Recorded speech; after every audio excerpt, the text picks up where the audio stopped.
First, let me also express my gratitude to the Hall of Fame Committee. I know how much work goes into events like this, and it's wonderful what you've helped us with in this event today. So thank you very much, and especially BJ, who I think probably stuck my name out there in front of the community to help a little bit get me here.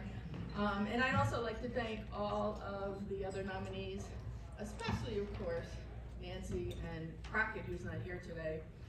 I was fortunate enough to coach both of them, and I'm thrilled that they're being honored tonight because they're definitely very deserving of this award as well. Secondly, I'd like to thank my family who's here today. I have my spouse, my brother, I have 2 sister-in-laws, 2 nieces, and my mom, who's soon to be 90 in a couple of weeks.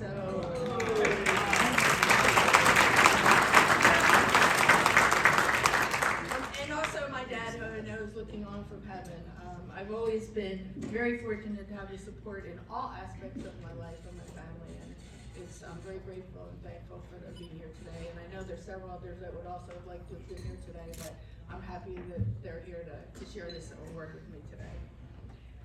I'm also very fortunate to have several of my players here, my former players, and it's been a great thrill seeing them and catching up with them. Go ahead, stand up, you all.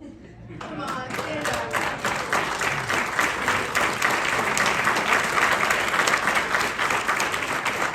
Several of them get Hall of Famers already, and this honor has allowed me a lot of time for reflection and a look back in time. And I started counting back how long ago it was when I came to Cherryville East. It was 48 years ago.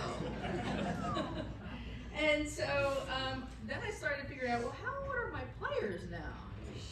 And I'll let you figure out the math on that one. But it didn't take long for me to figure out that the kids I coached now have kids that are way older than they were when they were in high school. So it really began to make me feel old. Of course, they all look really great. And it just makes you realize again how quickly time flies. And so a special thanks to all of you for today. It's great seeing you. It's great catching up with you, and hope we can catch up some more. So anyway, 48 years ago, when I was so excited when Edie Patton offered me a position in Cherryville East.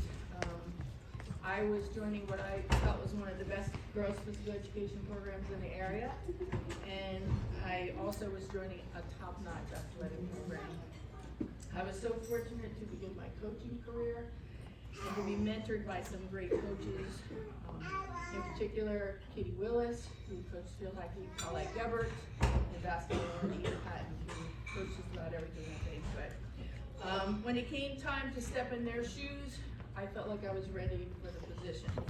And it was a lot of fun working with them, and I'll be forever grateful for the inspiration and the encouragement that they guided me in becoming the coach who I was to become. I was also very fortunate to have the opportunity to work with Ginny Whitaker, who was kind of like the athletic director at that point. Her organization and support for all the East teams just really kept the operations going for all the programs. And of course, she was always our biggest fan. As they say, it takes a village, and I was lucky to have fantastic support while I was at Cherryville East. And I had great assistant coaches in Edie Patton, Cheryl Dreyer, and David Cole over there. Thank you so much. And I also had some wonderful parents and, well, hello, and some amazing players that I was fortunate to coach. I know it looks like I have a lot of pages up here, but it's been very big fun, so. A coach's success is most often measured in their win-loss record or the number of championships that they won. And now don't get me wrong, my competitive spirit was all about winning, but the true joy in coaching comes from seeing a player develop not only as an athlete, but as a person. And whether I was coaching in high school or in college, seeing this growth made coaching so rewarding. And standing here today, it makes me so proud to have played just a small part in contributing to the development of the amazing young women that you guys are fantastic. The other thing that made coaching so fun, and you've kind of already heard this a little bit tonight, is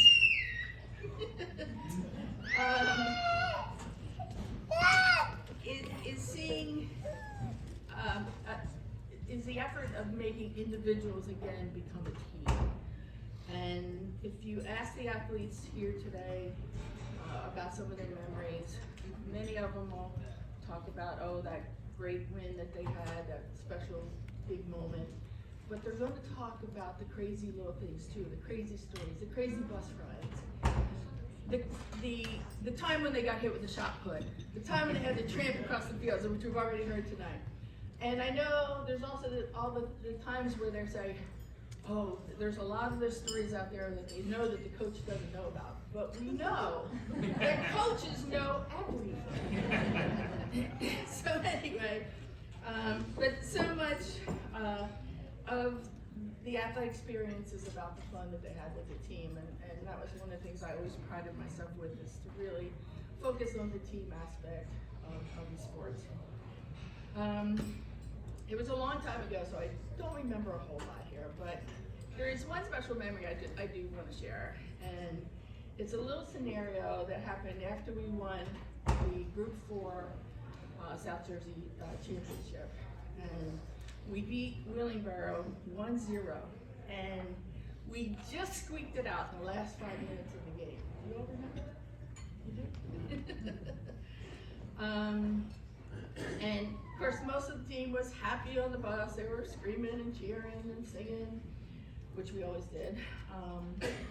But I turned around, I saw my 3 forwards sitting behind me in the seat, their heads together, deep conversation, and very serious. 2 of them were over there, BJ and Barb. And I don't know if they remember this, but it always kind of stuck in my head, because everybody was happy, and I was like, what? Why are you? What's going on? What's in those little heads of yours? And I think it was BJ. She said, Fitz, we just want you to know that we promise we will never play like that again. They were not happy, even though they won the game. They were not happy about their performance, and they came out, and that little pact that they made with their heads together there, really came through. They were really shining in the next 2 games, which happened to be our semifinal and our state final game. And those forwards ended up scoring 5 of the 7 goals that we went on to score in the next 2 games. We didn't have any goals scored against us because we had a very tough defense, right swing, and a very tough midfield. And we went on to beat an undefeated, top-ranked team in Westfield 4-0, which in field hockey, a 4-0 score is pretty big, especially in the time when there was still offsides in the game. But that little memory of just seeing the determination and seeing the commitment that these individuals made to each other and to the team, well, that's what makes champions. And that 1979 team was a pretty unique group in winning the state tournament. Now, I will just put in a little plug here to the Hall of Fame committee. If any team has the opportunity to be recognized in the Hall of Fame, it should be the 1979 state championship field hockey team.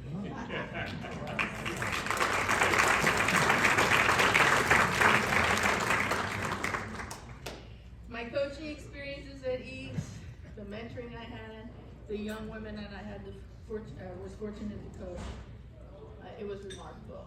And it definitely set the standard for my future coaching career. So thank you again for this recognition.